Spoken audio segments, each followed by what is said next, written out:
Good evening, believers. How are you doing today? I am so glad to be back with you. Last week we skipped last week because of the holiday. We had to go do a little Thanksgiving, but let me tell you, I am very thankful to be back here with you today. I am excited to be back with you. And this is Love Coach Dasha coming to you with the Healing Hour Live. I am so glad to be here with you. We are going to talk today about getting on the healing path after infidelity. You've been through the trauma. You've been through the trauma of somebody that you care for deeply hurting you in this way, and you want to get better. You want to fix it. You want the relationship to be okay. But doggone, it's hard, okay? It's a very difficult thing to do. And that is what we're here for today. We are here to work on that. We are here to try and get to the place where you can get on the healing path and you can feel better. Hey, Beth, how you doing? Glad that you're here with me. I'm glad that everybody's here. Whether you're here now or on the replay, give me some likes, give me some love, give me some whatever you want to give me, whatever emojis you want to give me. And if you're here on the replay, make sure you do hit your hashtag replay. Let me know that you got it on the replay. Okay. As always, anything that we talk about here today, if you have any questions, you want to talk to me about it, just ask. That's all you have to do. Put your comments below. If you're in the Facebook group, if you're in my on my Instagram, DM me. Go ahead and let me know what's going on with you because I want to help you with this. All right. Oh, thank you so much, Dad. I love the little emojis. I love it. All right. So, what do we always do? We are always talking about how you get back on the healing path after you've been through the trauma of infidelity. And there are some things that you need to do that go along with healing a trauma that are always going to be the same. And these things are the things that I always start off with just because people will forget to do them. They're such simple things. There's such simple things to do, but it's easy to forget because they are so simple. You feel like it can't make me feel that much better, but it really does when you put the effort into it. Okay. And those two things, as always, are you doing your deep breathing and doing your journaling. Have you been doing your deep breathing and your journaling since we last spoke? I know it's been like 2 weeks. I haven't reminded you in 2 weeks about doing your deep breathing and your journaling. I hope you have been working on that because what it does is it starts to change the way your brain is working. When you go through a trauma, it changes the way your brain works. Your brain is trying everything it can possibly do to keep you from harm again. Our brains don't have to deal with like big time life or death situations anymore. We're not cave people. We don't have to worry about getting eaten by a saber-toothed tiger when we walk outside of our caves. But emotional pain is just as strong and just as something that your brain will want to avoid, and they will treat it as if it's life and death, and it's really not. But you can't convince your brain of that unless you do these things, unless you're doing your deep breathing, unless you are getting in control and regulating your emotions. So always do your deep breathing 5 times a day. I tell you that because what happens is if you are already just inching up all day. You're getting triggered. It's getting worse. It's getting worse. It's getting worse. It's not going to be real effective to do your deep breathing at that point. You are going to feel like, oh, well, this doesn't do anything. The thing is, when you do it consistently, when you do it 5 times a day, you are already scheduling it. You are already scheduling a time that your body is under your control, and you are telling your body, no, I am fine. I am safe. I am in control. There is no problem here. You do not have to freak out. When you do that, you are teaching your brain what to do. If you try and start doing the deep breathing just when you're already triggered and you're going up to 1,000 already, it's not going to be as effective. Okay, so that is why you need to be doing your deep breathing every day, at least 5 times a day. 5 times, all right. We're gonna do it together 3 times just because of shortness. I'm trying to go ahead and move on with the show, but if you need somebody to walk you through doing it 5 times, you can come back to the replay or you can go to my YouTube channel, Love Coach Dasha on YouTube. You can go to my YouTube channel. I have a breathing video where it's just me sitting there walking you through it 5 times. And you can keep on replaying it over and over and over again and get yourself under control, get your breathing under control, okay? All right, so what we do is 4-7-8 breathing. Now you can pick a different rhythm if you want to. It doesn't matter which one you do, but the whole point is to blow out, get rid of that excess carbon dioxide that builds up when you're anxious. Then you're going to inhale and fill your lungs up with good fresh oxygen. You're going to hold your breath for a couple of seconds just to be able to use some of that oxygen you just breathed in. And then you're going to blow out. It's a way of controlling your breath and telling your brain, I am in control here. I understand that you feel like I'm in danger, but I am not really in danger. And let me show you by how well I'm breathing right now. Okay. So we're gonna do this all together. Remember, and if you're just in a state and you can't do anything else, just blow. All right, that's always one of those simple things that you can do. If you can't remember the numbers, if you don't remember the rhythm, if you can't just fall into it, just blow for as long as you possibly can. It's going to um, get the balance back. When you are hyperventilating, you're breathing in all this oxygen, but you're not actually using it, and it's just kind of sitting there. And then you've got this carbon dioxide that's building up, and then that reaction is a physical reaction. It will tell your brain that, oh, I'm in trouble. There's so much carbon dioxide built up. There's a problem here. And if you just blow out, a lot of the time your brain will calm down and say, oh, no, no, I'm not actually in danger. The carbon dioxide level was just up a little bit. I got it now. It's okay. So, worst come to worst, just blow. All right. So, we're going to blow out. Inhale through your nose. 2, 3, 4. Hold it. 2, 3, 4, 5, 6, 7. Blow out. 2, 3, 4, 5, 6, 7, 8. Again, inhale. 2, 3, 4. Hold it. 2, 3, 4, 5, 6, 7. Blow out.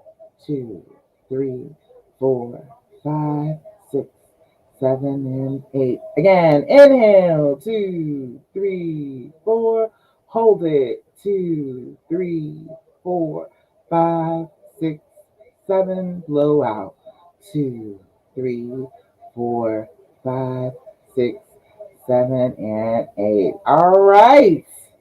Excellent work, ladies. How do you feel when you do your deep breathing? You should feel a little bit of relief. It should be just a little bit less. It should be just a little bit less every time you do it. It's not quite, bring all of the fear and all the anxiety completely away when you do it the first time. But when you're consistent with it, doing it over and over again, I'm trying to tell you, it will get you to a place where you feel like you can just release that anxiety, that tension, and that's building up all through your body, and you can just move forward. And that's what we need to be able to do. We need to experience the feelings. The feelings are going to be there. Yeah, it's unfortunate. They're going to be there. There are going to be some negative ones. But all feelings are temporary. And if you work on your deep breathing, you are working on releasing the feeling. That's what you're working on when you're doing that. So be doing that. All right, do your deep breathing. All right, the second thing, of course, is doing your journaling. Have you been doing your journaling? I have been, I started the tech support program, and let me tell you, if you see me do the tech support program again and you haven't gotten signed up for it, you need to get signed up for it because we're already having breakthroughs. Things are going better, and we're only on day 3 of like the official start of it. So let me just tell you, the next time I offer that, you better get on that, okay? But what we're doing is I do journaling prompts with them every day, and you got to think about, you want to take that time for yourself. You want to take a moment and journal about things that don't necessarily have to do with the cheating. Things that have to do with your healing, things that have to do with your own self care, things that you can do to take care of yourself to make you feel good, things that are good that happen during your day. Yes, some of the things that are bad during your day, but you want to try to expand what you're talking about, not just to the cheating, but what else is going on in your life? What is happening with you? And a lot of the time, writing that down helps you figure out a whole lot of things that you weren't able to figure out before. So I want you to be working on your journaling. Now, it does not matter what you work in. I have every kind of journal, Lord knows. I guess the Be Mindful journal, that one, a journal for wellness of body and mind. It gives different prompts like what is an intention that you can set for yourself today. Um, Now that the day is coming to a close, how do you feel? When did you feel least and most mindful today? Excellent journal to help you be mindful about what's going on, not just about in your feelings about the cheating. Um, this is a fun one. Look at that. The Golden Girls. Get the Golden Girls journals. That's just pages. It's just pages. There's no prompts in that one, but it's just fun to have Dorothy Rose and Blanche and Sophia on your journal. Um, this lovely one that I got from I think this is Office Max. Beautiful. Look at that. Isn't that gorgeous? Got the gold shiny on it. It does not matter. Oh, look at that. Fuzzy.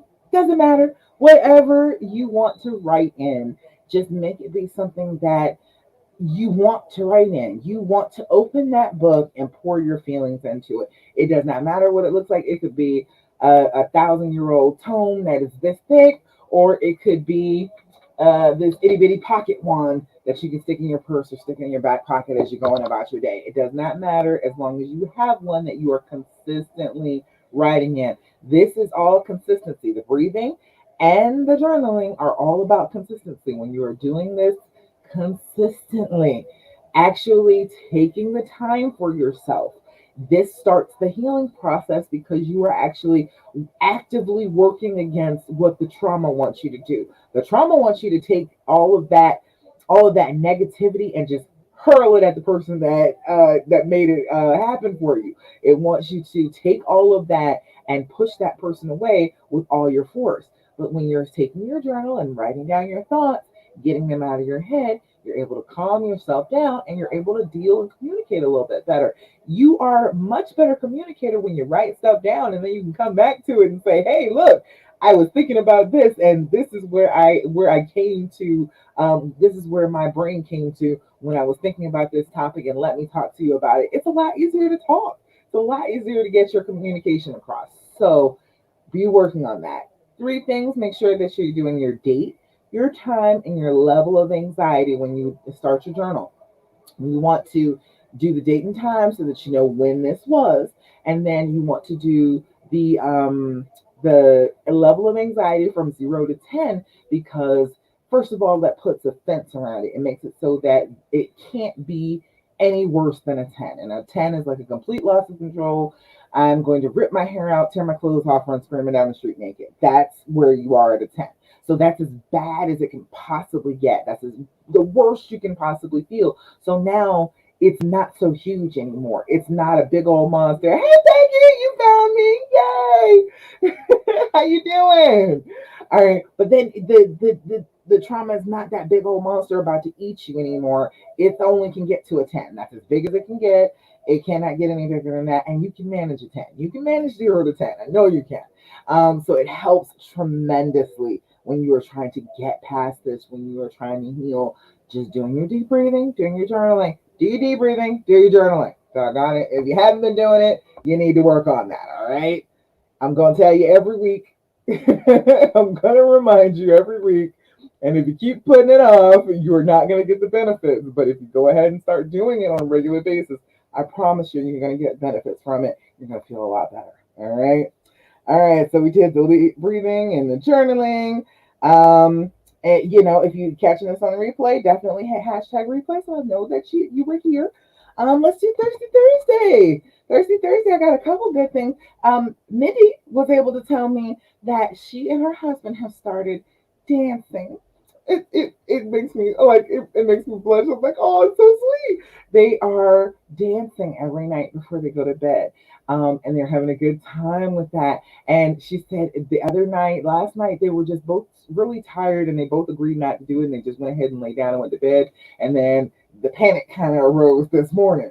And she said, I'm thinking that the dancing is more comforting than I thought it was. I was like, yes, it's amazing how comforting those small, intimate moments become in your healing process as you are trying to process this, as you are trying to get past this.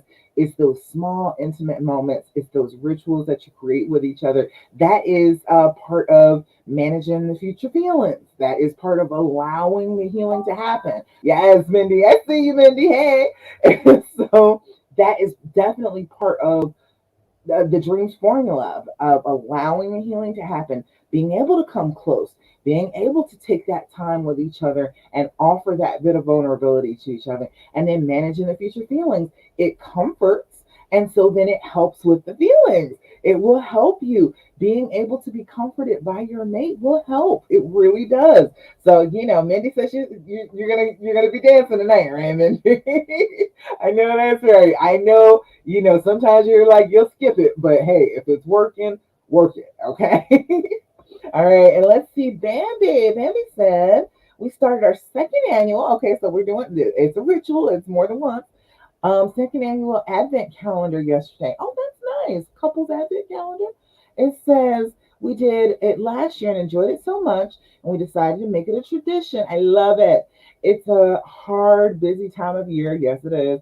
It's easy to disconnect. So having daily activities to do as a couple helps us stay focused on strengthening our marriage. Last night we had a romantic dinner to candlelight and Christmas lights. Aww. We toasted our holiday journey together, and we are so excited to see what each day brings. I love that, Bambi. We're gonna have to find that. That's like better than chocolate at the advent calendar. I know that's right. I love it. That is some wonderful stuff. So I'm so happy to hear this good news. I always like to do Thirsty Thursday so that you remember that yes, bad things happen, but this is still your person. This is still the person that you really love and you really want to be with. I know that the trauma will make you feel like, oh, really? Do I really want to do this with him? But this is the person that you chose when you were in a good state of mind, when you were not traumatized. This is the person that you chose. Trying to make that decision on the trauma is very difficult. So if you already knew before you were hurt that this was your person, you were probably right. Don't start doubting yourself just because the trauma happened. That doesn't mean that you were wrong. It just means that they did something wrong, and that is a human condition. That's what we do. We do stuff wrong. We do stuff right too, yeah, but we definitely do a lot of stuff wrong. Okay. All right. I love it. I love it. And again, if you're watching on replay, let me know. But if you're here with me now, throw up some likes. Give me some love. All right, let me see. Anything else? That's all for Thirsty Thursday. That makes me so happy. I love to hear good stuff happening with you all. I love to be a part of helping you get to that point. Because I remember what it was like. I remember what it was like when you were all traumatized and in pain and stressed and feeling like there is no way that you can get better from this. And there really is. There are ways to get better from this. It takes practice, and sometimes that feels very unfair that you have to practice healing yourself just because somebody else did something wrong. But that is just the fact of healing. It's always going to be like that. No matter who does it, no matter who hurts you, you are still going to be the one in control of that. And that's a good thing. It's not a good thing to allow yourself to say, no, you're going to have to fix me. You're going to have to do all my healing for me, because then you'll never get anywhere. And so you want to have this skill, and you are developing this skill, and I'm very proud of you for working on it. All right. All right. So we're going to do the and cards. This is the healing edition. There we go. There's the box. I put the advertisement for it up in the group, in the Love After Cheating group. If you are not in my Love After Cheating group, if you're watching this on YouTube and you didn't know that I even had a group, come on over to Facebook. Lady, I need you. Come over to my Love After Cheating group in Facebook and join us. If you are watching me on Instagram and you are not in my group, come join me in the group. There are like 2,500 women in this group right now who are being really supportive. One of the rules of the group is not to tell one another to leave. You can hear that anywhere. But we're trying to heal. We're trying to be with the person that we love because we want to be with them. And, trying to hear somebody else tell you, oh, you should leave, is very discouraging to that decision. So we don't even have that in our group. We are just talking about how do you stay? How do you work this out? So if you are interested in that, come join me. All right. All right. So let's see. This is the and card. This is the healing edition. This is one that you sit down and you ask your honey interesting questions about each other. Now, this is, you don't have to ask all of them all at the same time. Uh, Remember you said, did you miss the dancing? Yeah, that's what I was just talking about, Mindy. I was just talking about you all doing the dancing and how it affected you. When you didn't do it, it affected you. You don't realize it at the time. You don't realize how much those little moments really mean until you don't have them to hang on to. And then you're like, oh no, this is painful. I don't like this. I need to be with my honey. But I am glad that you all have been dancing. I'm glad. I hope you're going to be doing it tonight, right? You're going to make sure that you go ahead and get that dance in tonight, right? Oh, Peggy, you added something for Thirsty Thursday? Oh, good. I'm so glad. Peggy, you got some good news. Okay, let me tell you Peggy's news. Peggy said, I asked Mr. Significant Other this morning to give us 1 hour today. I was gone to my doctor's appointment, but I have been asking him to read some literature that I had printed out, which he was procrastinating on because they do that. He read over half of it today and actually marked a couple of areas that he needs to focus on. Oh, that's so nice. He's given some time, giving some time to the healing and what he's going to work on towards you all being better together. That is a beautiful thing. I love that. Try just one thing. I always call it this. I would call it just one thing. Try asking him, okay, what is one thing that I can do for you to show you that I love you and I care about you and I'm moving past this and we're gonna be okay. And tell him one thing that he can do to show you that he is sorry, that he really cares about you, that he really wants to work things out with you. If you do this and you just be consistent with it, again, everything is practice. Be consistent with it. If you're doing that back and forth from one another, that builds trust like really fast because you are specifically asking for one thing that is going to make you feel better, and it's not overwhelming. It's not too much to bite off at a time. It's one thing I can do to make my mate feel loved, to make them feel like, hey, I really do love you, and you're gonna feel better every day. The more that you do those things for each other, it's gonna be a lot easier. Oh, hey there, I am TJQ. Hey, how you doing? I'm over here talking to my people. How you doing? I'm glad to see you. All right, let's see. That is excellent for Thirsty Thursday, though, Peggy. I'm so excited that he gave you some time. He gave you some time towards healing. That's a beautiful thing. All right, so this is the end card, and this is the healing edition. So this is just things that you can talk about besides the infidelity. The things that you can chit chat with each other about that will help you feel closer, that will help you feel like you're knowing each other a little bit better, but they do not have to be like about the pain. We can talk about good stuff, all right? All right, so this first card says, what do you believe you have healed in me? I like that one. That is a good one. Let me show both cameras. What do you believe you have healed in me? Oh, I like that. That's a deep question right there. What I feel like he has healed in me, but I wonder what he would say that he feels like he healed in me. Huh. That's a good question. I might ask my honey that one later on tonight. All right. I'll let you know what he says when I ask him. All right. Let's see. Hey there to everybody on Facebook. I see you. Say hey to me. Let me see you. Give me some likes. Give me some love. Let me know that you're there with me. I see all y'all over there. All right, let's see. It says, this next card says, in what ways do you think we perceive life similarly?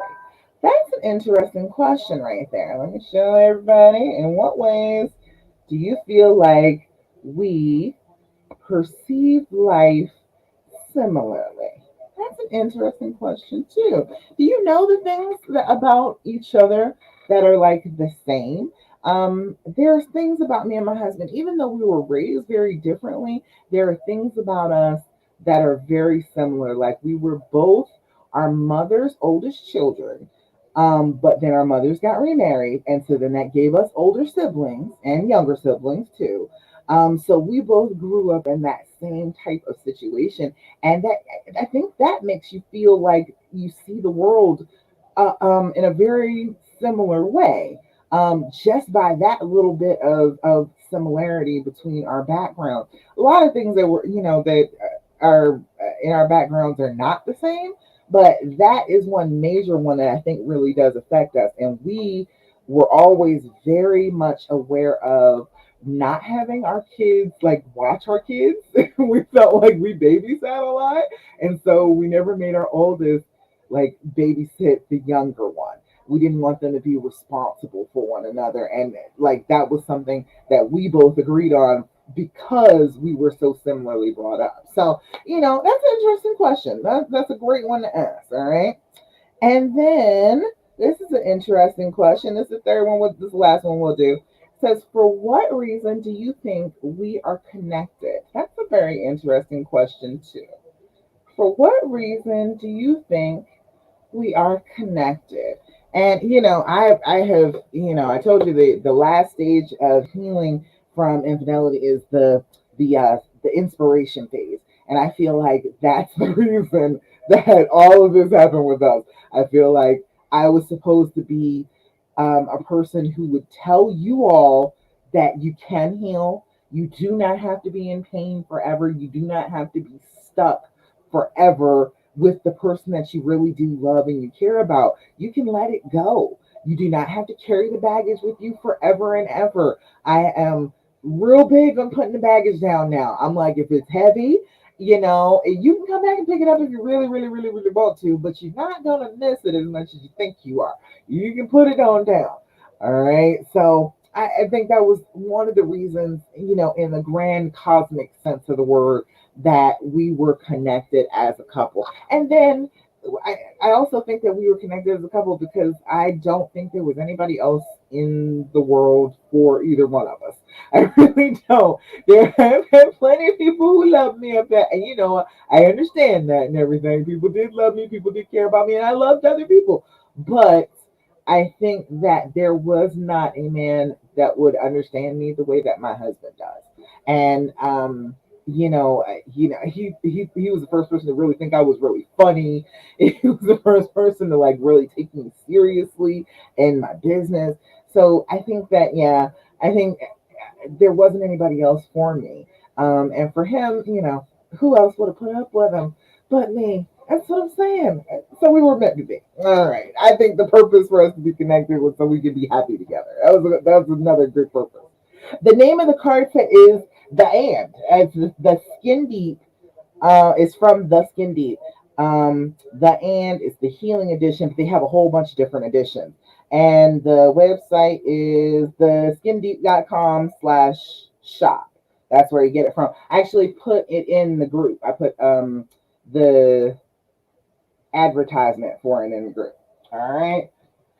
It's a good little game. It's nice to, ask each other questions that don't have to do with pain.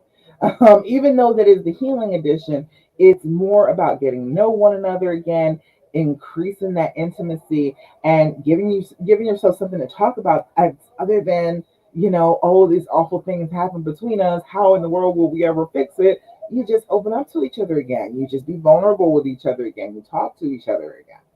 That makes sense. Yeah, exactly. That it does. It's a great way to go about it. Just opening up to each other and asking each other simple questions. The rules of the game are that you deal out cards to each other, and then you can pass on one of the questions. You can pass on answering the question if you look deep into each other's eyes for like 30 seconds. It's very nice, even when you're not really trying to answer that question, you have a way to get out of it that is still bringing you a little bit closer, giving you that intimacy. So I think that's a nice thing. I think it's a really nice way to talk to each other because we always want to talk about it, right? We're girls and we want to talk about it. We want to talk. We want to see how we can communicate and get closer. And that is part of how our brains work. And that is beautiful. And that is part of who we are. But it's just not how most men operate. Their brains are not wired like that. So when you give them something a little bit simpler like this, it's a game. And there is a way to skip over it so that they're not in trouble. They feel like, okay, I can go ahead and do that with you. So it's a good thing to get. It's about $25, I think. I think all of the different ones are like $25. All right. I love being here with you all. Let me just tell you that. Did I tell you that? I tell you I was thankful for being with you. I'm thankful for you all but I just enjoy being with you all. I'm glad to be here with you. All right, let's see. Did all the thirsty Thursdays, did the card. All right, so let's go to questions. If you got any questions, let me know, okay? I am here for you. I want to answer your questions about healing and getting on the healing path. That is what I'm here for. Someone asked me the other day exactly why I created this group. Mindy, was that you? Yeah, that was Mindy, I think. Asked me why I created this group. And a lot of it was because when I was trying to do this, when I was trying to heal, when I was trying to keep my relationship together after infidelity, nobody would help me.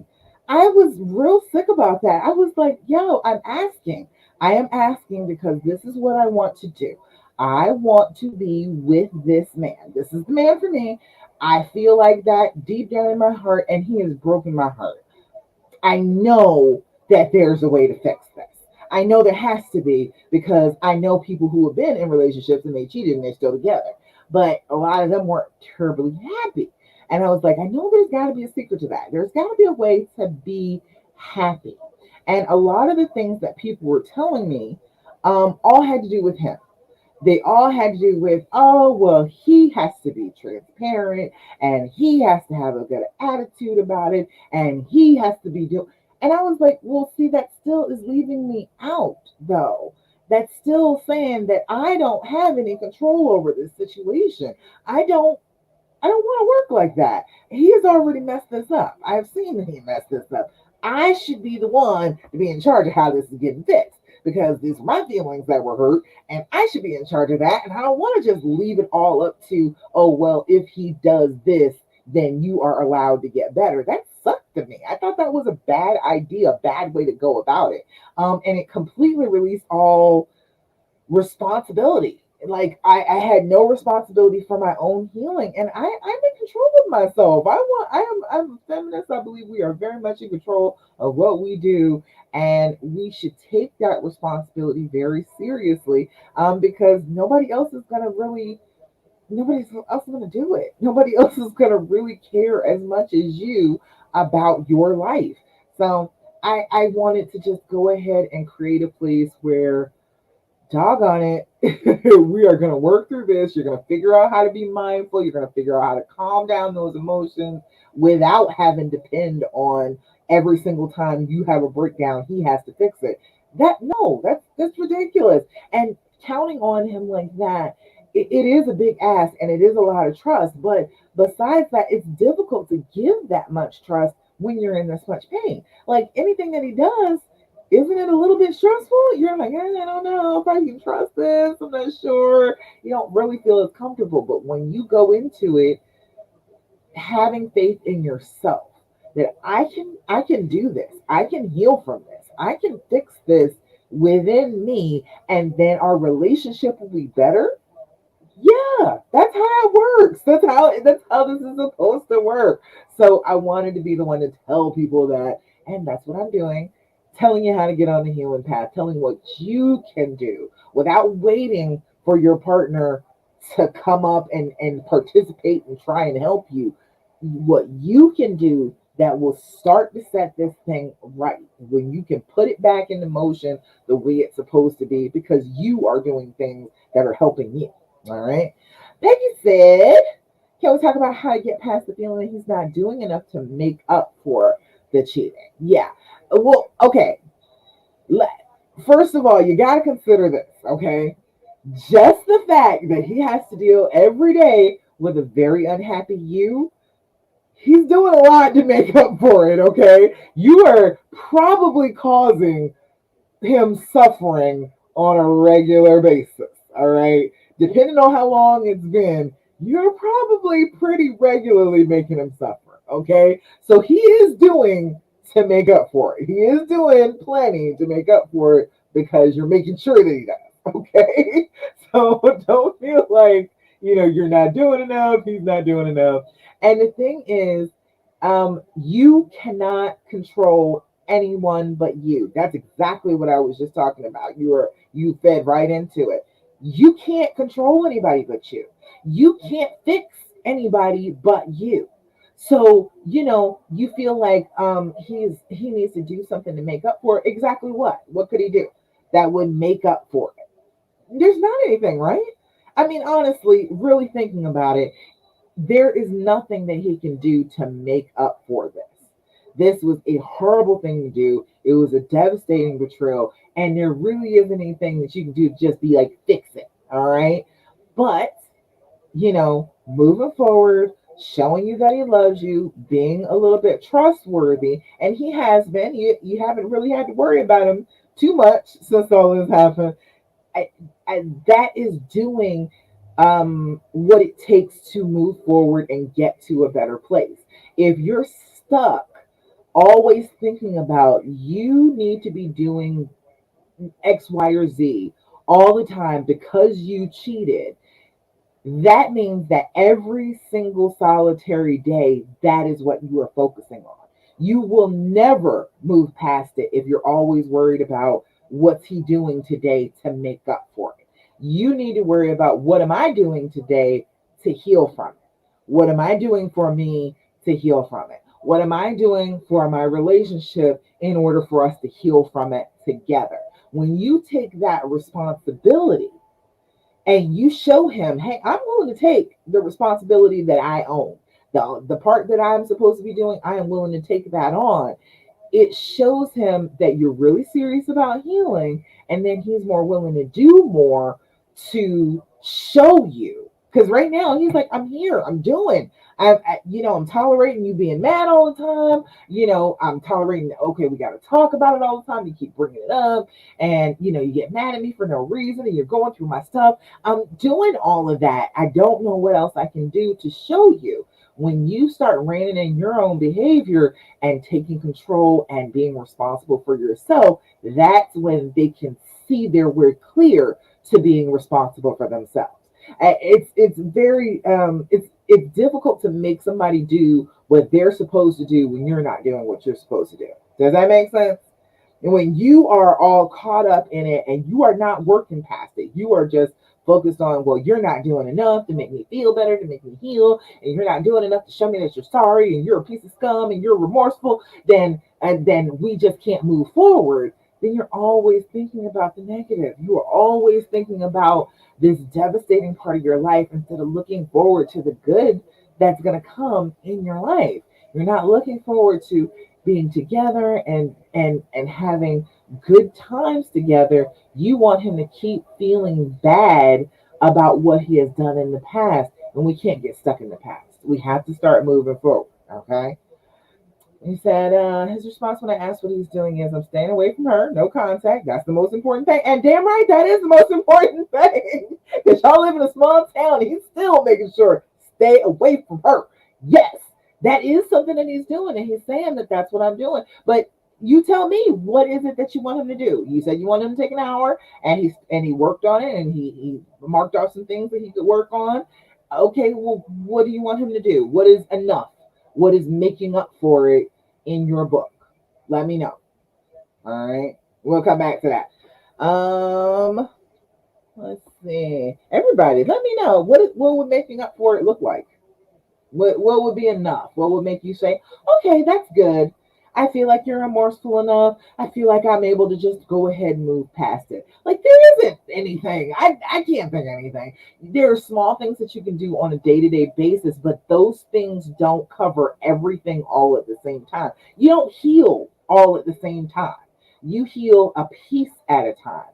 You work on something that is manageable, that's bite-sized, that you can work on, that you can improve upon, and then you get that good, and then you come back and you pick up something else that you want to work on, and you work on that in incremental bites. But there's nothing that's just gonna be like bibbity bobbity boo and it's all fixed. There's nothing. So that's another trick of your brain. When your brain keeps throwing at you all of these reasons why you shouldn't forgive, all of these reasons why it's just not enough, he's not doing enough, that is your brain trying to isolate you. You have gone through a trauma, and your brain is like, if we are not around people, then this will never happen again. And I have to think the worst of him. I have to think, well, he's not doing enough in order to back off from him so that I can put that wall up between us so that I don't allow us to heal. That is what your brain is doing when that's happening. Because when you really think about it, you're like, is there anything that he could do? No, not really. There's not like make up for it. There's really not. And you don't actually, I know people always say, well, I want him to show remorse. You don't actually want to live with a remorseful person. Like, okay, I know, yeah, it's nice. It feels real good when you're like, oh, yeah, he's sorry. But do you really want him to be living like that every day? Well, why isn't he showing me more remorse? Because he's trying to live and trying to move forward, and that's the thing that men are good at. Okay, that's not a what is it? It's not a bug. That's a feature. I know that we have a hard time with men, and they're like, well, why is he able to just move on like nothing happened? That is a skill they have developed, and we need to work on it. Okay, moving forward. Helps with the healing process when you are telling yourself, no, no, no, I am not getting stuck in that past. I am not getting bogged down by it. It's not going to trap me forever. I'm going to move forward. That's how you heal.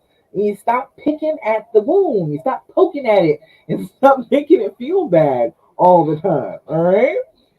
Peggy said he read stuff today like I've been asking him to do for several months. No, there's nothing that will make up for it. I just want him to actually do something that I've asked and that he said he would do, like the reading, and he did. And he's been going to counseling with me and by himself, which is huge. So he's doing really everything that he can do. He's going to individual counseling, he's going to couples counseling, he's reading what you're asking, he's staying the hell away from her your mind will keep telling you it's not enough. It's not enough. It's not enough. But it really is. It's like all he can do is to show you that he's serious about it. He can't really like do anything else to show you that he's serious. I don't know what else. What else could he do? Those sound like some really solid things that he's doing. And when you think about it like that, it's easier to see it. But when your brain is like, no, it's not enough.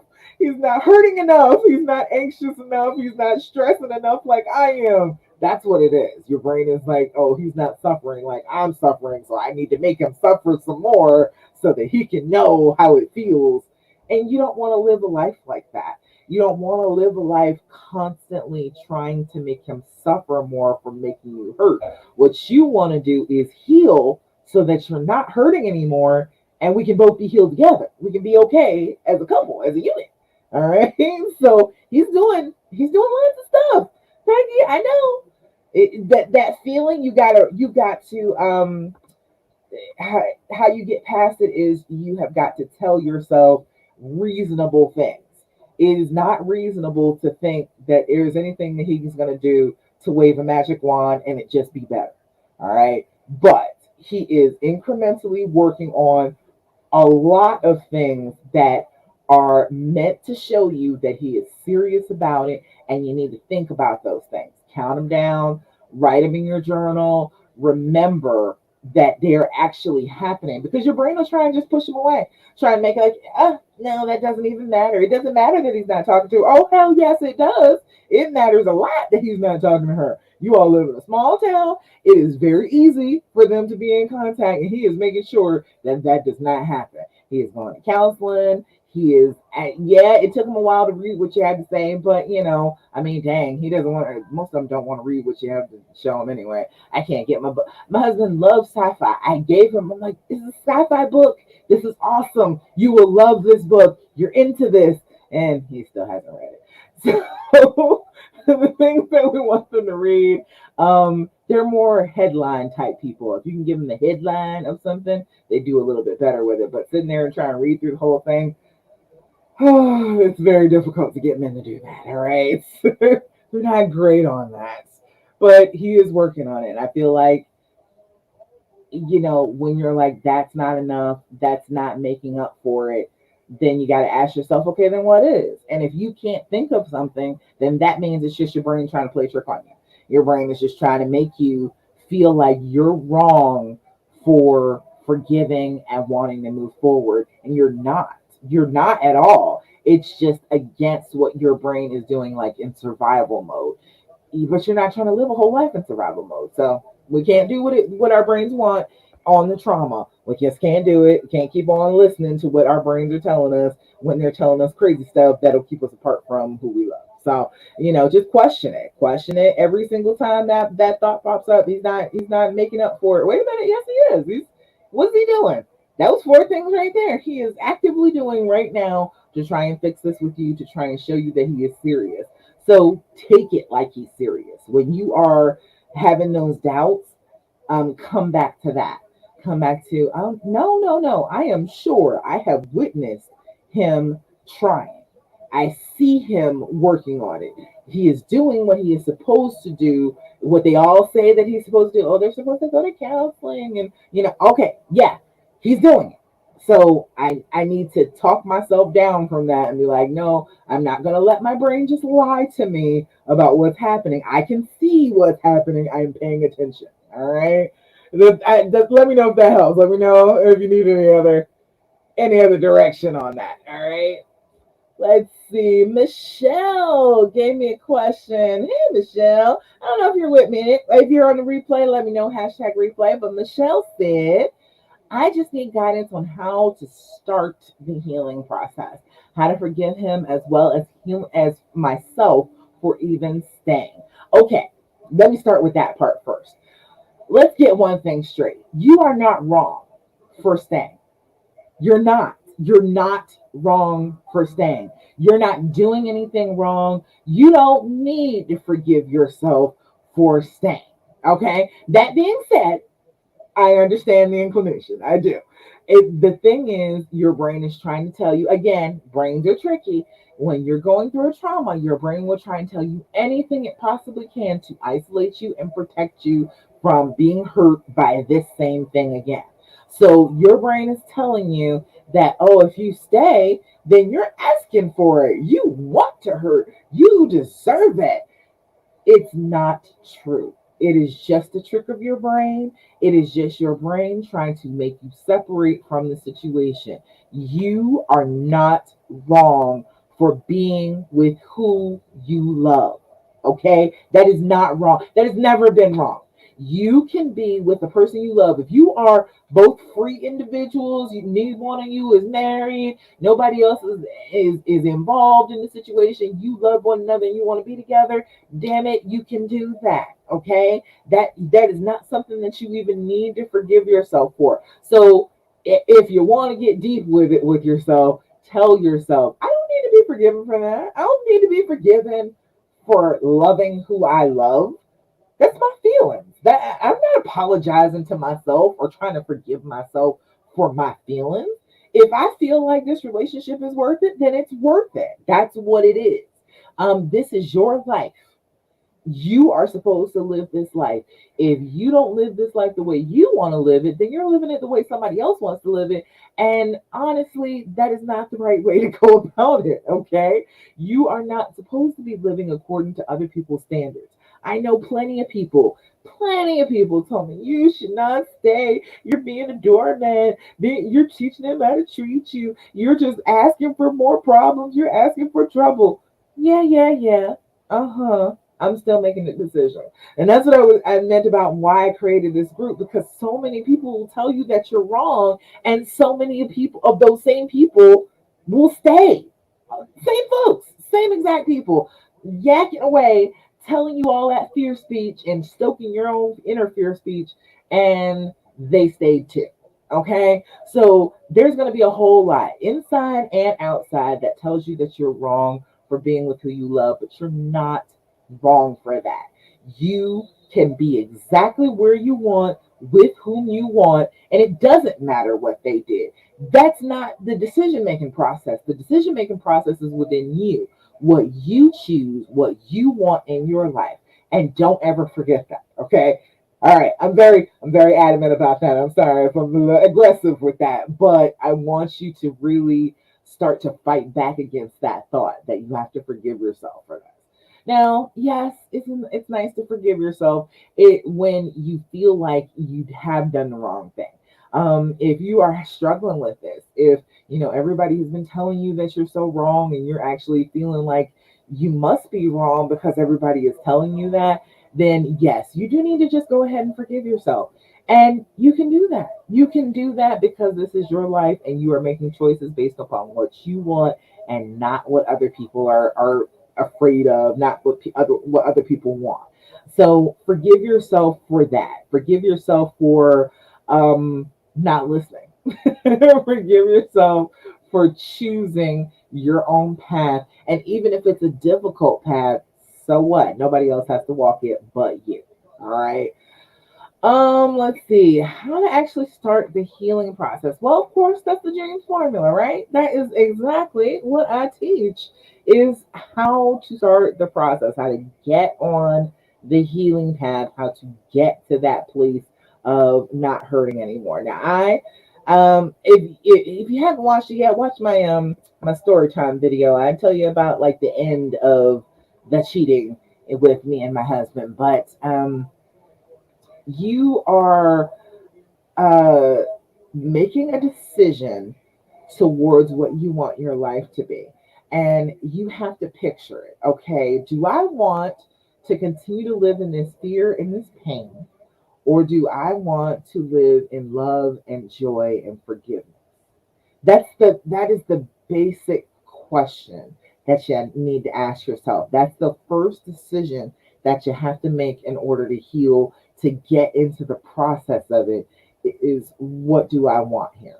And if you want a life of love and joy and forgiveness that is not all pain and focused on panic attacks and stressed and headachy, if that's what you want, then you have to make decisions against the fear responses. Most of the things that you are going to experience when this has happened, when you have been through a trauma like this, are fear reactions. Your body, your brain are going to be telling you things. They're going to be screaming things at you that are based in fear. And if you go ahead and say, you know what? That sounds kind of fearful. I'm not going to listen to that. I'm going to do the opposite of that. You are going to start being on the healing path. Okay? Does that make sense? Now, there's a lot to it. Of course, the rest of the dreams formula, deciding is the first step. Deciding that you want to heal, deciding that that's what you want in your life. You want love. You want to be okay. That's the first decision. I mean, that's the first step is in the D of the dreams formula. Then there's the R. The R is recognizing that fear speech, the things that people say to you about saying, and the things that you say to yourself about saying that are based in fear of being hurt again. You got to recognize those things and fight them every day. E is evaluating the why, figuring out exactly why this happened. Sick, sad, and stupid. I have other videos with that. I won't go into that. I think that's on YouTube too. Check on YouTube. But sick, sad, and stupid, those are like the basic three categories. And, once you figure that out by knowing your mate and knowing what their story is, you can show yourself that it's not about them not loving me, it's about them having an issue. Taking that responsibility off of yourself and off the relationship is going to make you feel a lot better. The A is allowing the healing to happen, doing the things like Mindy is doing, dancing with her spouse on a regular basis, giving kisses, giving hugs, having sex, wearing your rings, all of those things that show that we are a couple, we're a unit, and we're working through this. You need to be doing those things. Um, M is for managing the future feelings, which is basically just shorthand for talking about the triggers. You need to recognize the triggers where they start physically in your body and try and like trace them back. When you're triggered, it's a full body thing right now, but you can get to the place where you know that first physical symptom. For me, it's my stomach. My stomach will drop. You'll know that first physical symptom. You'll know that you're about to be triggered, and you can do something about it from there. So that's part of managing those future feelings, and then of course support. And that's what I try and give here. I try and make sure with my Love After Cheating group, to have that support of other women who are going through the exact same thing. With my tech support group that I just started, just so you have somebody to pick up the phone and be like, "Hey, I need your help. What do I do in this situation?" Just having some instant feedback. And in my recovery and reconciliation program, group that's weekly. We meet up on Zoom, we talk to each other. You can't have support that doesn't really support your decision. If your decision is you want to love and you want to forgive, lots and lots of people are going to tell you that you're wrong for that. And they're going to try and steer you off that path. But you need good support who will back you up in that, who will say to you, absolutely, that makes perfect sense to me. Of course, you want to be with the person you love. I am in the same boat. I want to be with the person I love. Let's work on doing that together. So, that's the basics of how you do it, Michelle. How you get on the healing path. And then all you got to do is keep putting one foot in front of the other. That's all you got to do. Keep practicing things. If things go wrong, go back to the drawing board, come back to what worked, and do what worked again. That's why I made the formula, because if you get to a point and things aren't going well, you can go back. You can go back a step. You can go back all the way to the beginning and start all over with the formula, and it will help bring you back to where you need to be. All right. Hope that makes sense. Let me know if you all if you have any questions, comments, thoughts, complaints. If you think that that's crazy, if you think that I'm a lunatic over here and I'm talking crazy about healing after infidelity, like how in the world could you ever do that? Still, let me know. I want to hear that I'm crazy. I want to hear that. Oh my God, that makes so much sense. Okay. Oh, I'd love to hear all of that from you. Lou, did you put up a Thirsty Thursday? Lou said, today, even though I had anxiety, most of the day chose to have a good day with my husband and family. So we did. Went out for some Christmas shopping. Oh, yay, Lou. Good job. That is excellent. That's good work. You have to make the choice. It is a daily thing. It sometimes is a minute to minute thing. Okay? Sometimes it's that intense. This minute to the next minute, I'm going to be okay. And I'm going to choose to feel good right this second. Now, I don't know about the next minute. I'm not going to guarantee anything for the next minute, but for this minute, that's what I'm choosing.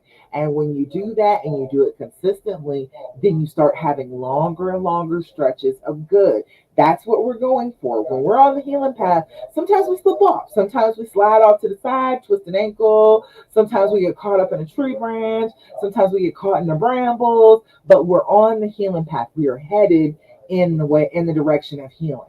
And that's what you have to keep remembering. If you slide off the path a little bit, you got to just come back to the middle, come back to the path, and keep on walking it. Because you're going to get there. You just have to be consistent about it. If you keep on trying to live in the fear and live in the past, that's what's going to happen. You're going to be stuck. You're not going to heal. The relationship's not going to work out because nobody wants to live with somebody who is constantly reminding them of something they did a year ago, 2 years ago, 7 years ago. Nobody wants to live with somebody who is always going to throw their wrongs in their face. You don't want to do that. I know you don't. It's so funny. I ask that question all the time. Would you want to be treated like that? I think about how long it's been. If it's only been a couple of months, give yourself that slack. But if it's been 6 months, if it's been a year, if it's been 2 years, and you're still not past this, and you're still regularly throwing this in your mate's face, if the roles were reversed, how would you feel about that? How would you feel about you're doing your best, you're trying to move forward, you're hoping that the relationship works out, but anytime they feel like it, they can just throw it in your face and act like the relationship is not going to work and that they don't really care about you and they don't think that you care about them. You would be miserable. You would be miserable and suffering, and you would look at them and say, why are you, the person that says that they love me, trying to make me miserable? Why are you trying to cause me suffering when you know I'm sorry, when you know I'm right here, I'm still trying to work things out, I'm trying to do the right things, but you keep throwing it in my face? How would you feel? How would you feel?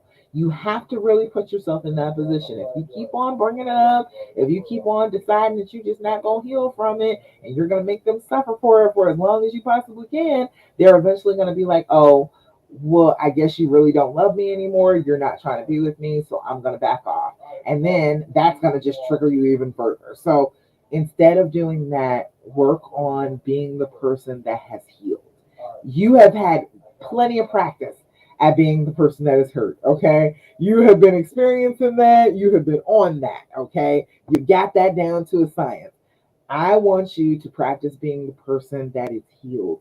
What does a healed person do in a given situation? What does a healed person say if they're triggered? What does a healed person do in the relationship to show that they have forgiven? What would that be like for you? If you had completely forgiven, if you were totally healed, if your heart was completely fixed, what would you be like? And be that person. When you act like it, your brain will be convinced that that is what the reality is, and that's what your reality will become. The more you think about the past and the negative, that's what your reality will be. All right. All righty, y'all. We're about at the end of the hour. Any other questions, comments, thoughts, complaints, anything that you want to tell me? Anything you want to let me know? Thank you so much, y'all, for the Thirsty Thursdays. Hey, if we got it in before I finish the live, it's all good. We're not late if we go ahead and get it in before while I can say it. Thank you, Bambi, Peggy, Mindy. Thank you for giving me such good stuff to talk about today. Michelle, thank you for giving me great stuff to talk about. And I guess we're gonna end it here. And I'm going to end it with the affirmation for the day because I'm gonna keep on giving you affirmations every week. All right. How about I celebrate the good qualities in others and myself?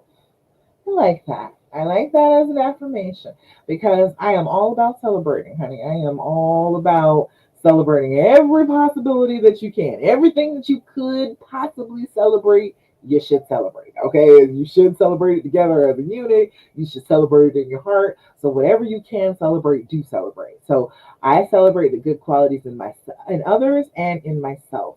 Um, Write down what are good qualities about you. What are good things about you? Put them down in the comments so I can see too, because I want to see too, because I want to see you talking good about yourself. Give me three really wonderful things about yourself, about you as an individual. Like not just I'm a good housekeeper.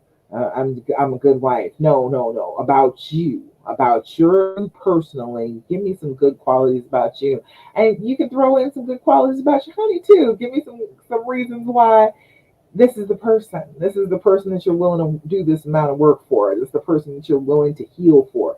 And he has to be amazing. I trust in your decision. I believe that if you're willing to do all this, if you're willing to get on the healing path, then this must be an incredible person. And sometimes that's easy to forget in the middle of the pain, but writing down the things that are good about them, the wonderful things, the things that are good qualities about them will help remind you what you're working for. All right, that's it. That's all I got for you. I'm so glad that you joined me today. Thank you so much for joining me for the Healing Hour Live. We will be back again next week, same time, 8 p.m. Eastern Standard Time. We're going to be talking about everything that you need to know on the healing path and to stay on the healing path. In the meantime, I want you to make healing decisions. Be that healed person that you are in your head, that you see the future as, and message me. I love to hear from you. Message me, need me, okay? I definitely want to hear from you. I want to help you along this path, all right? I know what it's like not to have anybody to help you. And I feel like I am pretty good at it and I can help you get there, all right? All right, y'all. I will talk to you again next week. All right? Bye.